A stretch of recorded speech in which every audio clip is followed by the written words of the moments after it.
Okay, आज के lecture में अपने एग्जाम्पल नंबर 12 लेंगे। ध्यानी सिरामिक लिमिटेड ने ₹10 का एक ऐसे 3 लाख इक्विटी शेयर प्रति शेयर 150 के प्रीमियम से 150 के प्रीमियम से निर्गमित किए हैं। तो देखो जैसे जैसे हम यहाँ पढ़ेंगे ऐसे ऐसे हम हमारी लाइंस को यहाँ पर लिखते जाते हैं क्वेश्चन के अंदर। तो देखो ध्यानी सिरामिक लिमिटेड क्या किया है, इन लोगों ने 3 लाख इक्विटी शेयर प्रकाशित किए, निर्गमित किए। तो पहले लिखेंगे हम निर्गमित या तो प्रकाशित किए। कितने शेयर? 3 लाख। कितने? 3 लाख शेयर है।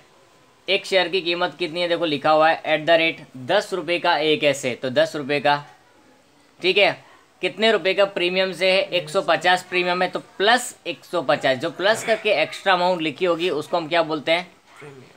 प्रीमियम कहेंगे। क्या कहेंगे? प्रीमियम। और ये हमारे लिए क्या होगी? पूंजी।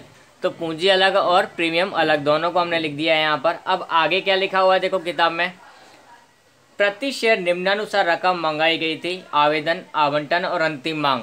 ऐसे 3 बार में कंपनी ने ये पूरे पैसे मंगवाए हैं। तो पहले हम लिखेंगे आवेदन, उसके बाद हम लिखेंगे आवंटन और अंतिम मांग। 3 भाग इन्होंने पूरे रकम के किए हैं, तो हमने तीनों को यहाँ लिख दिया है, आवेदन, आवंटन और अंतिम मांग। अब कब कब कितने कितने पैसे मंगवाए वो देख लेते हैं। देखो यहाँ पे लिखा है आवेदन के समय प्रति शेयर 74 रुपये। आवेदन के समय कितने मंगवाए हैं? 74 रुपये मंगवाए हैं। उसमें भी ब्रैकेट में कुछ लिखा है कि 70 रुपये प्रीमियम के साथ। तो देखो इसके अंदर से 70 रुपये हम अलग कर देते प्रीमियम का, तो बाकी पूंजी कितनी बचती है? टोटल 74 मंगवाए, उनमें से 70 प्रीमियम है, तो बचा कितना? 4। वो क्या होगा? पूंजी। क्या होगा? पूंजी। आवंटन के समय कितने मंगवाए? 44 रुपये, 44 रुपीज़। 44 में लिखा हुआ है कि 40 रुपये प्रीमियम के हैं, तो 40 रुपये हमने यहाँ पे अलग से लिख दिए, वो हमारे लिए क्या हो गया? प्रीमियम हो गया। क्या हो गया? प्रीमियम। और इस साइड जो होगा वो क्या होगा हमारा? पूंजी। पूंजी। तो देखो 44 थे, उसमें से 40 प्रीमियम है, तो पूंजी कितनी हुई? 4। तो हम 4 पूंजी में लिखेंगे। उसके बाद लास्ट अंतिम मांग के समय लिखा 42 रुपये मंगवाए हैं टोटल, तो 42 हमने लिख दिए। 42, उसमें से भी क्या बोला? 40 प्रीमियम के हैं, तो 40 प्रीमियम कर दिया, तो बचे कितने? 2 रुपये। वो हमारे लिए क्या होगी? पूंजी। इन सब का टोटल कितना होता है? 160 रुपये। कैसे पता चला? 150 प्लस 10, 160। उसमें से भी हमको पता है कि 10 रुपये पूंजी। कैसे? 4 और 4 8 और 2 10, और 150 रुपये क्या होगा? प्रीमियम। 70 और 40, 110 और 40, 150 हो गया पूरा प्रीमियम। तो ये प्रीमियम और ये पूंजी हमारी पूरी लाइन सर हमको ध्यान रखते जाना है, ठीक है। अब आगे क्या बोला है वहाँ चलते हैं। कंपनी को 3 लाख शेयर के लिए आवेदन पत्र मिले। जितने शेयर कंपनी ने प्रकाशित किए उतने के लिए ही आवेदन मिले, ना कम ना ज़्यादा, ना तो अति अभिधान और ना ही अधो अभिधान, यानी ना तो कम ना तो ज़्यादा। आवेदन मिले कितने? 3 लाख शेयर के लिए, ठीक है। आवेदन मिले होते हैं तो यहाँ जो रकम होती है वो आवेदन की से ही मल्टीप्लाई होती है बस। फिर नीचे कुछ इन्फॉर्मेशन दी है। विशाल ने धारण किए 2000 शेयर पर अंतिम मांग की रकम के अलावा सभी शेयरों पर संपूर्ण रकम मिल गई थी। तो विशाल ने 2000 शेयर धारण किए थे, उसने अंतिम मांग की रकम नहीं भरी, उसके सिवाय के सभी शेयरों पर सब कुछ मिल गया हमको। लेकिन इन 2000 शेयर पर किसके शेयर थे? ये विशाल ने धारण किए थे, उस पर उसने अंतिम मांग नहीं भरी, बाकी सब रकम समय सर मिल गई है। आगे कंपनी ने योग्य कार्रवाई करने के बाद विशाल के शेयर जब्त किए। जब्त कब किए? अंतिम मांग के बाद में सब कार्रवाई की और कंपनी ने क्या किया? जब्ती। देखो मैंने बताया था अगर अप्राप्त रकम हो, कोई रकम नहीं भरता है, तो हम कौन सा चिन्ह यूज़ करते हैं? राइट का टिक। उसके बाद में अगर कोई व्यक्ति कोई अंशधारक शेयर नहीं भरता, उसके बाद जब्ती होती है, तो देखो जब्ती के लिए हम पूरी लाइन ड्रॉ करते हैं, मतलब वहाँ हमारी क्या हो गई? जब्ती। अब इसका पुनः प्रकाशन किया या नहीं, तो लिखते हैं और ये शेयर प्रति शेयर 80 रुपये की दर से अवनी को संपूर्ण भरपाई के रूप में बेच दिए। यानी कि पुनः प्रकाशन, पुनः बेचना मतलब पुनः प्रकाशन, पुनः निर्गमित किए। कितने भाव से किए? @80 रुपीज़ से। यानी कि देखो हमारे शेयर की कीमत तो कितनी है? सिर्फ 10 रुपये ही है, और 80 रुपये से किए मतलब प्रीमियम होगा कितने का होगा, समझ सकते हैं प्रीमियम कितना होगा, 10 प्लस 70 रुपये प्रीमियम हो गया।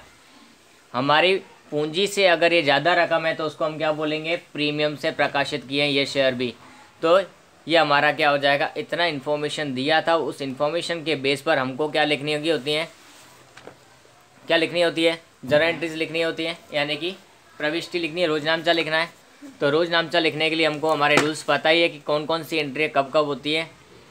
आवेदन की 2 एंट्रियाँ, आवंटन की 2 एंट्री, अंतिम मांग की 2 एंट्री, टोटल बेसिक कितनी एंट्रियाँ हुई 6, जब्ती की 1, पुनः प्रकाशन की 1 और जब पूंजी अनामत के लिए 1, यानी टोटल पीछे जब्ती की हम 3 और टोटल 6 और 3 9 हो जाएंगी हमारी, 6 बेसिक और 3 जब्ती और पुनः प्रकाशन और पूंजी अनामत को मिलाकर कुल एंट्रियाँ होंगी हमारी 9। यहाँ से हमको रोजनामचा के लिए नमूना तैयार करना है और एंट्रियाँ लिखते जानी है।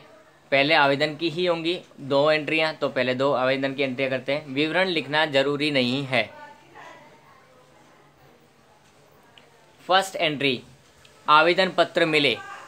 आवेदन पत्र मिले यानी कि आवेदन मिला है हमको, तो आवेदन मिले तो हमको क्या होगा, पैसे मिले होंगे। आवेदन के साथ साथ में पैसे भरना जरूरी होता है इसके लिए।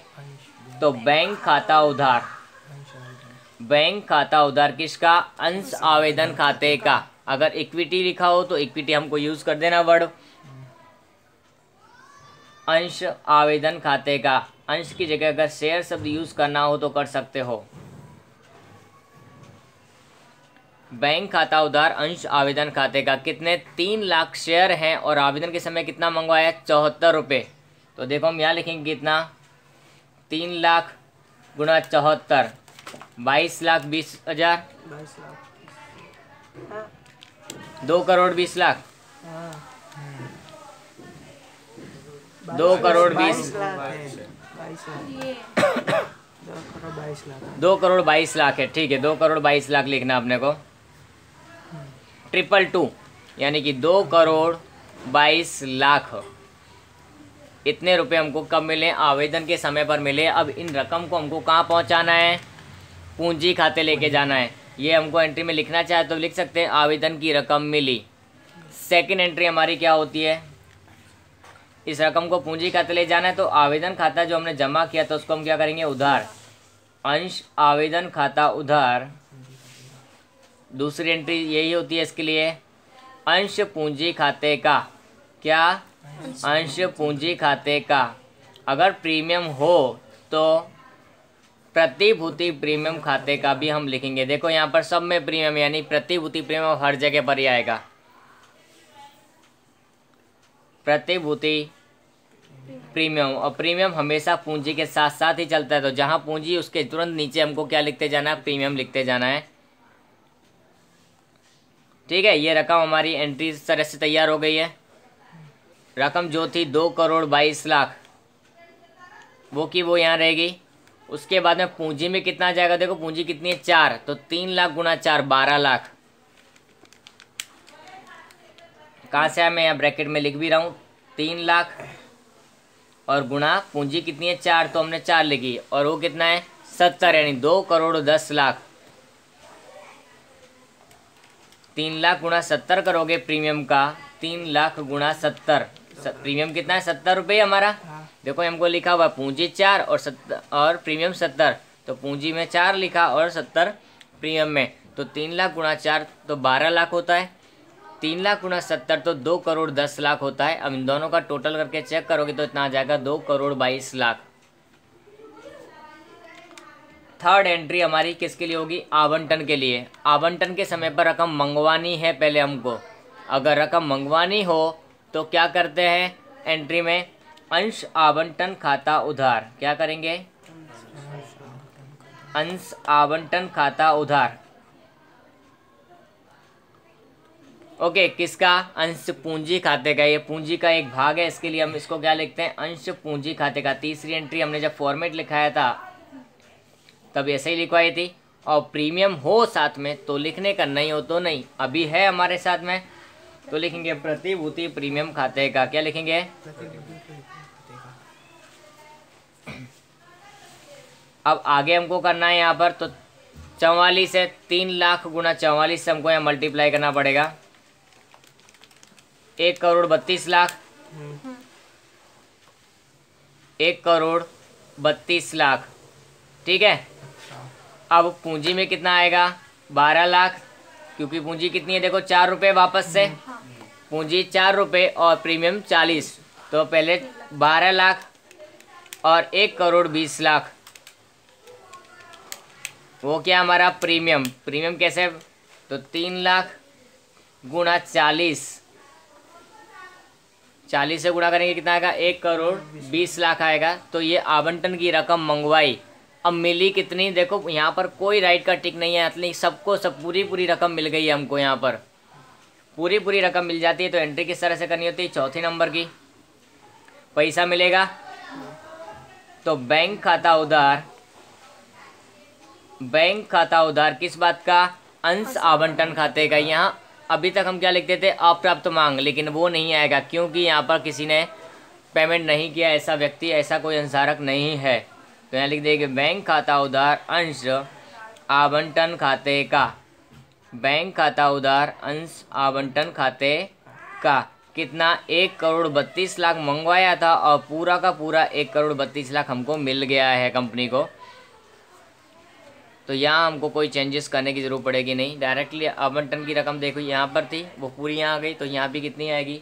इतनी, क्योंकि कोई अप्राप्त रकम वाली एंट्री नहीं है। देखो पहले की 2 हो गई, दूसरे की 2 हो गई। अब दूसरी अंतिम मांग के लिए 2 एंट्री होनी है, जो 5वें और 6ठे नंबर की एंट्री यहाँ होगी, तो उसको भी हम यहाँ देखेंगे। 5वां नंबर अंतिम मांग मंगवानी पड़ेगी। अब पहले तो अंश अंतिम मांग खाता उधार मंगवाते तो एंट्री क्या होती है? अंश अंतिम मांग, यानी कि कोई भी चीज़ मंगवानी है उसका नाम खाता उधार। अंश पूंजी खाते का, यस और नो? अंश पूंजी खाते का। और देखो प्रीमियम साथ में है यहाँ भी, यस यहाँ भी प्रीमियम है साथ में, तो हमको क्या लिखना पड़ेगा? प्रतिभूति प्रीमियम लिखना ही पड़ेगा।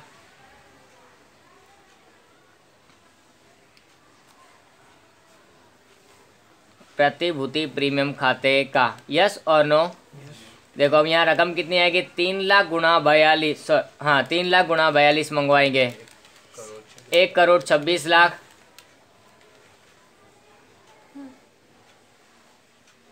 उसमें से 3,00,000 गुणा 2 6,00,000, ये हमारी पूंजी है। ये कैसे पता चला? तो देखो पूंजी कितनी है? 2, हमारे शेयर कितने? 3,00,000, तो 3,00,000 गुणा 2 कितना होता है? 6,00,000। और प्रीमियम 1,20,00,000, क्योंकि 40 रुपये प्रति शेयर प्रीमियम है। प्रति शेयर कितना?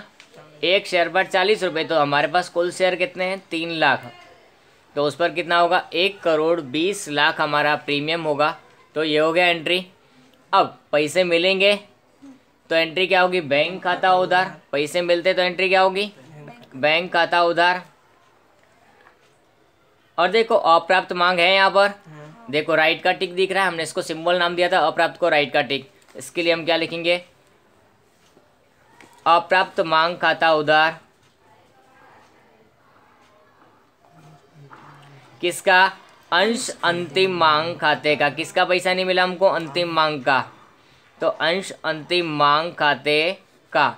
देखो अंतिम मांग में कितनी रकम आएगी? ऊपर जितनी थी 1,26,00,000, वो की वही हम यहाँ रिपीट करेंगे, 1,26,00,000। अब मिला कितना नहीं है? 2,000 गुणा 42 84,000। 2,000 शेयर पर हमको 42 रुपये नहीं मिले, तो वो होता है 84,000। ऊपर आएगा 1,25,00,000 16,000, माइनस करोगे उसमें से तो कितना मिलेगा? 1,26,00,000 में से 84,000 को माइनस करना है, तो 1,25,00,000 16,000 हमको यहाँ मिलेगा। कैसे आया? इसमें से इसको माइनस किया तो ये आया, तो हम इसको चाहें तो राउंड कर सकते हैं, क्योंकि इसमें से इसको माइनस किया तो इतना मिला है हमको, इसलिए। अब देखो हमारी बेसिक तीनों एंट्रियाँ, तीनों चीज़ों की एंट्री हो गई है, 2 इसकी आवेदन की, 2 आवंटन की और 2 अंतिम मांग की। अब हमारे पास एंट्री बाकी रही जब्ती, पुनः प्रकाशन और पूंजी अनामत, ठीक है। तो यहाँ पर हम जब्ती के लिए साइड में कॉर्नर पर लिख देते हैं जब्ती। कौन से नंबर की एंट्री है वो? 7वें नंबर की। तो हम कंटिन्यू करेंगे 7वां नंबर एंट्री के लिए। कितना आएगा? कितने शेयर जब्त करने हमको? 2,000 पे नहीं मिले तो उतने ही शेयर जब्त करने रहेंगे, तो ध्यान रखना है। अंश जब्ती की एंट्री फिक्स होती है, अंश पूंजी खाता उधार। अगर प्रीमियम की रकम ना मिली हो तो, प्रीमियम की रकम ना मिली हो, राइट का टिक वहाँ पर हो यानी कि, तो हम वहाँ क्या लेंगे, प्रतिभूति प्रीमियम खाता उधार। क्या करेंगे, पूंजी जहाँ होती है वहाँ प्रतिभूति प्रीमियम आएगा, क्योंकि सब जगह प्रीमियम इसके लिए। प्रतिभूति प्रीमियम खाता उधार। उसके बाद में हम क्या करेंगे, यहाँ पर अंश जब्ती खाते का, क्या करेंगे, अंश जब्ती खाते का। और जब्ती किस वजह से की है, अंतिम मांग नहीं भरने की वजह से, तो यहाँ लिखेंगे अंश अंतिम मांग खाते का। जो रकम नहीं भरते उसको यहाँ पर लिखा जाता है कि इसने ये रकम नहीं भरी, अंश अंतिम मांग। ठीक है, तो जब्ती के बाद में जो रकम नहीं भरी होती उसका नाम लिखा जाता है, जो कि हमने यहाँ लिख दिया है। शेयर जब्त कितने करने हैं हमको, सिर्फ 2000। जे रकम पर हमने शेयर नहीं भरे, यहाँ पे जितनी रकम लिखी है उनको टोटल कर लेने का। 2000 है अभी हमारे पास, तो 2000। एक शेयर की कीमत कितनी थी, 10 रुपये। पूंजी देखने की, हमेशा पूंजी लिख रहे हो तो पूंजी पे ही जाने का नज़र को। कितना हो जाएगा, 20,000। उसके साथ में प्रीमियम कितना नहीं भरा इसने, तो 2000 गुणा 40 रुपये का प्रीमियम नहीं भरा, खाली अंतिम मांग के समय, बाकी तो भर दिया, उससे हमको लेना देना नहीं है। 80,000। अब उसमें से अंतिम मांग के समय कितनी नहीं भरी, देखो ऊपर लिखा अप्राप्त मांग खाता 84,000, लिखा 84,000, वो लिख दिया। नहीं पता चलता है तो हम यहाँ कैलकुलेशन भी कर सकते हैं, 2000 गुणा 42, 2000 गुणा 42 नहीं भरी रकम कितना आती है, 84,000। अब इस 1 लाख में से 84,000 को माइनस करो, कितना आएगा, वो रकम इसने भर दी है ऐसा माना जाएगा। अंश जब्ती में क्या जाएगा, भरी हुई रकम, तो इसने 16,000 भरे हैं। ठीक है, अब क्या करना है हमको, जब्त कर लिए शेयर। यहाँ तक किसी को कोई प्रॉब्लम, जब्ती में कैसे क्या लिखा, वो 2000 शेयर थे, पूंजी हमको देखनी होती है, तो 10 रुपये 20,000, 2000 गुणा 40 80,000। जो रकम नहीं भरी पहले उसको लिखा जाता है, तो 2000 गुणा 42 रुपये नहीं भरे उसने, 2000 गुणा 42 तो 84,000। इन दोनों के टोटल में से इसको माइनस कर देंगे, डिफरेंस जो आएगा वो रकम भरी हुई गिनी जाएगी, जिसको हम जब्ती कहेंगे। अब पुनः प्रकाशन के लिए होती है 8वें नंबर की यहाँ पर एंट्री हमारे लिए। पुनः प्रकाशन में क्या होता है, पैसे आते हैं तो बैंक खाता उधार, एंट्री हमको पहले से पता होनी चाहिए। अंश जब्ती खाता उधार, ऐसे जब्ती यहाँ पर नहीं आना चाहिए, लेकिन लास्ट एंट्री करने के लिए हमको इसके लिखना जरूरी भी है।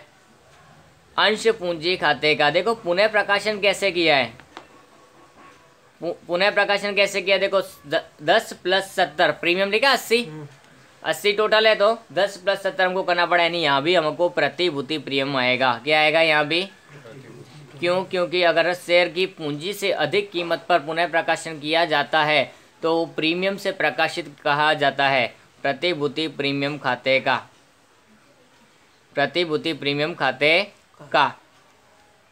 कितना होगा, तो देख लेते हैं यहाँ पर कितने शेयर हमको प्रकाशित किए हैं, 2000 जो हमने जब्त किए थे वही शेयर। कितने रुपए से किए पुनः प्रकाशन, 80 रुपये लिखा हुआ है, तो 80 रुपये कितना होगा, 1,60,000। पूंजी में कितना आएगा, देखो 2000 गुणा पूंजी कितनी है, ज़्यादा से ज़्यादा 10 हो सकती है, यानी कि 20,000। ऐसा कैसे पता चला, देखो यहाँ पूंजी कितनी थी 20,000, तो यहाँ 20,000 से ज़्यादा हो ही नहीं सकती, हाँ क्या ना, क्योंकि हमारी पूंजी कितनी है, 10 रुपये प्रति शेयर। बाकी का जो तुम ले रहे हो एक्स्ट्रा इसमें, वो क्या होगा, प्रीमियम। 2000 गुणा प्रीमियम कितना है, 70 रुपये दिख रहा है यहाँ पर, 10 + 70, तो ये 70 रुपये जो 1,40,000 है वो क्या है, प्रीमियम है। अब देखो दोनों साइड इक्वल हो गए, जब प्रीमियम से प्रकाशित तो जब्ती में डैश करना है हमको, यहाँ क्या करना है, डैश। यहाँ जब प्रीमियम आ जाए तो यहाँ जब्ती हमेशा डैश हो जाएगी।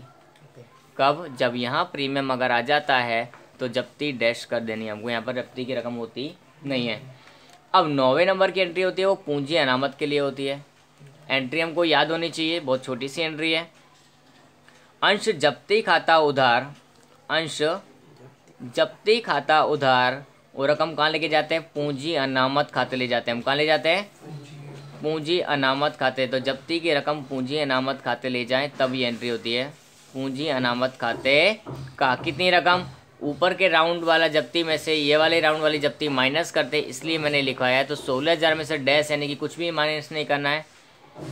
तो 16,000 का 16,000 ये हमारा कहाँ पहुँच जाता है, पूंजी अनामत में पहुँच जाता है। 16,000 में से डैश यानी कि कुछ भी नहीं है, उसको माइनस करना है। तो ये हम डायरेक्टली 16,000 यहाँ लिख सकते हैं। Is it okay? तो इस तरह से हमारा क्या होता है, ये सवाल है पूरा होगा। प्रीमियम वाली चीज़ तो हमने प्रीमियम से का जहाँ जहाँ पूंजी थी उसके साथ में ही प्रीमियम आता है, ये भी हमको पता चल गया होगा। लास्ट में हम टोटल करना चाहे तो कर सकते हैं यहाँ पर।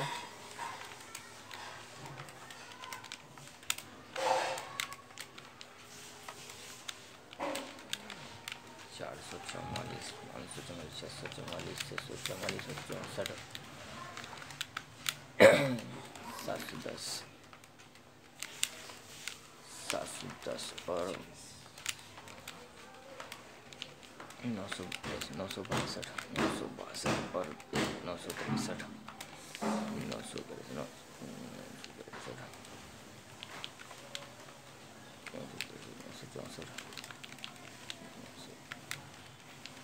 964 76 962 76 962